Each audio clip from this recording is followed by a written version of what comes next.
essa coisa do IOF, quem vai pagar a conta? Taxação dos mais ricos, desigualdade tributária. Veja bem, nós estamos no meio dessa crise, derrubaram o decreto do IOF do Lula. Para mim tem um motivo aqui. O governo fez uma negociação onde mexeu no decreto do IOF, retirou vários pontos e teve que apresentar uma medida provisória para cobrir 10 bilhões. Qual foi a proposta do governo Lula? Taxar as bets. As bets, sinceramente, se tem um problema hoje no Brasil, é isso. A quantidade de gente viciada, a quantidade de dinheiro que sai do varejo e pagam poucos impostos. Então ele pediu para aumentar de 12 para 16 a tributação das bets. Tem um outro projeto que está nessa medida provisória do governo. Os bancos. A gente sabe que os grandes bancos no Brasil ganham muito. Existe uma coisa aqui no Brasil que chama juros sobre capital próprio. Só existe isso no Brasil. Isso é uma invenção que permite às maiores empresas e os bancos deixar de pagar tributos. Só um dos maiores bancos do Brasil, em cima desses juros de capital próprio, deixa de pagar 5 bi. O que é que fez o Lula e o Haddad? Colocaram também elevação da tributação dos juros de capital próprio. O que fez o governo também mais? Diz o seguinte, fintechs. Você tem fintechs que são bancos. Nubank, por exemplo, pagava muito pouco imposto, cobrou mais. O que fez além disso? Olha, nós temos 800 bilhões, é ali o tempo, né? 800 bilhões de gastos tributários. Isso não é aumento de imposto, são gastos. São empresas que de uma forma ou outra conseguiram, no parlamento, desonerações, não pagam impostos. O que é que o governo está propondo? Vamos cortar linear 10%. Quando o governo apresenta tudo isso, houve uma grita. A grita do andar de cima. Eu acho que o Haddad foi feliz quando falou o cara que mora na cobertura tem que pagar o condomínio. Essa turma gritou. Você sabe que tem um livro, que é Os Donos do Poder, do Raimundo Faoro, que fala desse patrimonialismo brasileiro, dessa coisa das elites. Então eu acho que essa crise foi deflagrada por esse processo. Eu queria perguntar ao Kim qual a posição dele sobre isso, porque eu vi que ele votou contra a taxação dos fundos exclusivos, que é o que faz justiça. Veja, fundos exclusivos, quem pode abrir é quem tem mais de 10 milhões de reais. Não é justo esse cara não pagar imposto. A professora da rede municipal tem que pagar 27,5%. Então a gente está na luta. O Lula está na luta, o Haddad está na luta, nós estamos na luta. Para que exista mais justiça tributária, que os ricos paguem de alguma forma, que não sobre só para o trabalhador e para a classe média. Muito bem, vamos lá. Primeiro ponto, Lindbergh, você colocou aí dos 800 bilhões de reais de gastos tributários e disse que o Haddad propôs 10% de corte linear. Se é linear, a gente está falando de todos os benefícios vão ter um corte de 10%, correto? Isso. Os dois primeiros gastos tributários, Lindbergh, o primeiro é o simples. A gente está falando dos mais pobres. A gente está falando de pequenas, médias empresas. Esse é o primeiro maior gasto tributário. Então a gente vai cortar 10%, a gente vai aumentar 10% na tributação em cima dessas pequenas, em cima dessas médias empresas. O segundo maior gasto tributário, Lindbergh, é dedução do imposto de renda com saúde e dedução do imposto de renda com educação.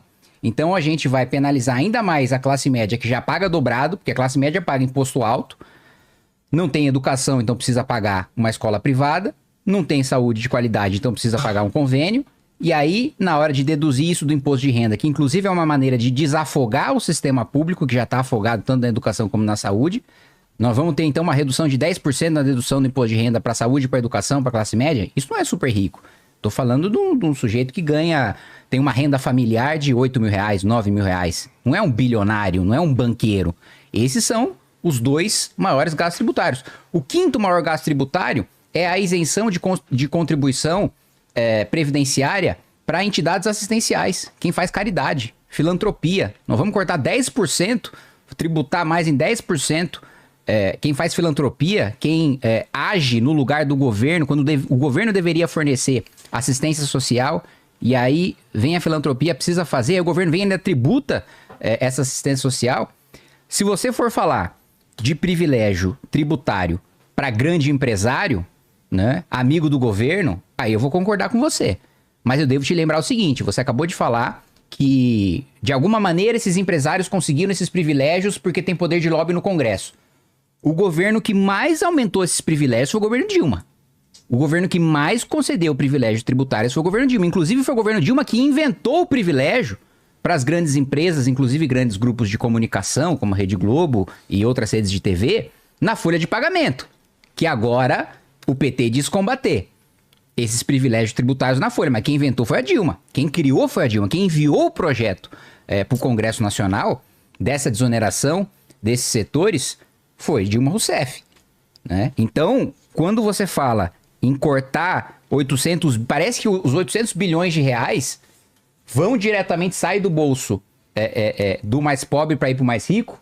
O meu tempo já acabou? Não. É que Tá com problema, eu tô marcando também aqui. tava olhando o tempo. Você tem mais um minuto. Eu tô marcando aqui no meu cronômetro enquanto eles acertam lá. Então, quando você fala dos 800 bilhões, parece que são os 800 bilhões que saem do bolso do pobre e vai pro rico. Eu falei para os seus dois maiores não são para super ricos. Pelo contrário, simples, não conheço nenhum bilionário no simples. Não conheço nenhum banqueiro no simples. Segundo, dedução do imposto de renda, de saúde e de educação, que também não conheço nenhum bilionário que dependa disso. É classe média. E o outro ponto é, quem criou os privilégios para os grandes empresários foi o governo Dilma. Aí, agora, vocês apontam um problema como você colocou agora, os empresários têm poder de lobby no Congresso, mas primeiro eles tiveram poder de lobby nos governos petistas, e os governos petistas mandaram para o Congresso aprovou com a base do governo petista. Então, esse é o meu posicionamento. Se for para enfrentar privilégio de grande, eu enfrento, mas não é esse o histórico do PT. 3 minutos para réplica. Enquanto eles acertam lá, vou colocar aqui ó, na câmera de cima. Não, Kim, vai ser para os ricos. Olha só, a questão do Simples é que, na verdade, o Simples está na Constituição. Tanto o Simples quanto a Zona Franca de Manaus estão na Constituição. Então, na verdade, vai ser um projeto de lei complementar. Isso aí vai estar fora. Nós podemos adequar. Agora, quando você fala de benefícios tributários, olha, o maior benefício tributário que nós temos adubos, fertilizantes. É uma coisa impressionante o que tem nesse setor aqui. Então a gente pode, no Congresso do Parlamento, dentro da linha do corte linear, e é essa a ideia que eu, como líder do PT, vou trabalhar, de concentrar tudo isso nos setores que são os setores mais ricos e que menos criam empregos. Você, quando fala que a Dilma criou para um determinado momento da história, porque nas economias é o seguinte, a economia desacelera.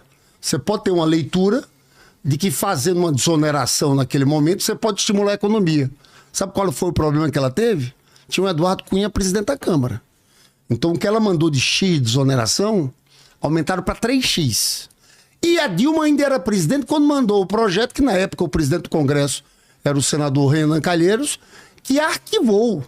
Agora, Kim, você não falou aqui dos bancos.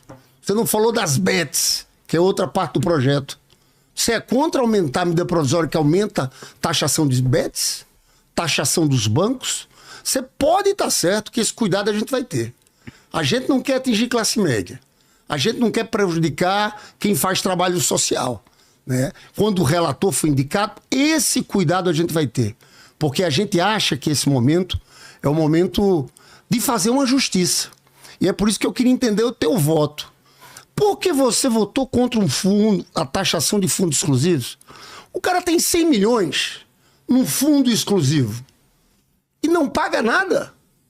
Tem fundo exclusivo no Brasil e tem uns fundos offshores. Entende? Então, esse é um problema. Eu vou alongar depois aqui no debate. Os 0,01% mais ricos do país, estou falando aqui algo em torno de 30 mil pessoas, sabe quanto paga de alíquota efetiva de imposto de renda? 1,76%. O Gari de São Paulo paga 27,5%.